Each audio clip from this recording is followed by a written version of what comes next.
தொழில்துறை அமைச்சர் ஒரு அறிவிப்பை வெளியிட்டார். ஒரு வெற்றி காயத்தை அறிவிச்சு ஒரு வெள்ளை காயத்தை காட்டி இதுதான் வெள்ளை அறிக்கைன்னு சொல்றார். ஆக எவ்வளவு ஏத்த இருந்தா இப்படி பேசுவார்? எங்க நாட்டு மக்கள், இங்க படித்த இளைஞர்கள் இருக்கிறீங்க, நாட்டில் பல லட்சம் பேர் வேலை இல்லாம இருக்கிறாங்க.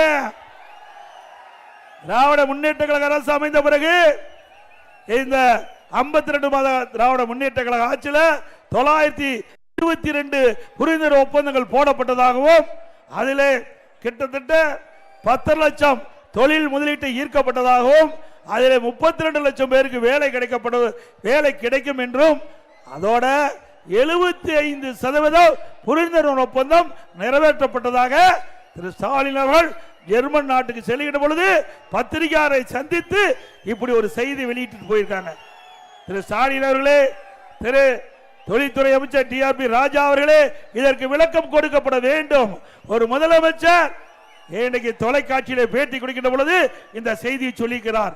அந்த அடிப்படையில் நான் கேட்கின்றேன், இன்றைக்கு நீங்கள் ஆட்சி பொறுப்பேற்றதிலிருந்து 922 புரிந்துணர்வு ஒப்பந்தங்கள் போடப்பட்டது என்று சொன்னால் அதில் 75% புரிந்துணர்வு ஒப்பந்தங்கள் நிறைவேற்றப்பட்டது சொன்னால் லட்சக்கணக்கான பேருக்கு, சுமார் தமிழகத்தில் 25 லட்சம் பேருக்கு வேலை கிடைத்திருக்க வேண்டும். கிடைச்சதா வேலை?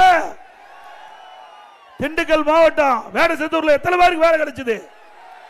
ஆனா ஸ்டாலின் பேசுறாரு 77%, 32 லட்சம் பேர்ல 77% புரிந்துணர்வு ஒப்பந்தம் நிறைவேற்றப்பட்டு சொன்னால் 32 லட்சம் பேருக்கு வேலை கிடைக்கும் என்று சொன்னால் அதில் 75% பார்க்கின்ற பொழுது 25 லட்சம் பேருக்கு தமிழகத்திலே விடியா திமுக ஆட்சியிலே இன்றைக்கு இந்த தொழில்துறை மூலமாக வேலை கிடைத்திருக்க வேண்டும். அத்தனை பொய் செய்தானே, பொய்யாத்தானே செய்தி வெளியிட்டாரு.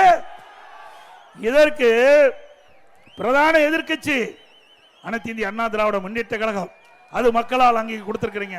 பிரதான எதிர்க்கட்சி மக்களுடைய குரலை ஒலிக்க செய்ய வேண்டும், மக்களுடைய பிரச்சனைகளை எடுத்து சொல்ல வேண்டும். அதான் பிரதான எதிர்க்கட்சியுடைய பணி. அந்த நோக்கத்திலே நான் தெரிவித்தேன்.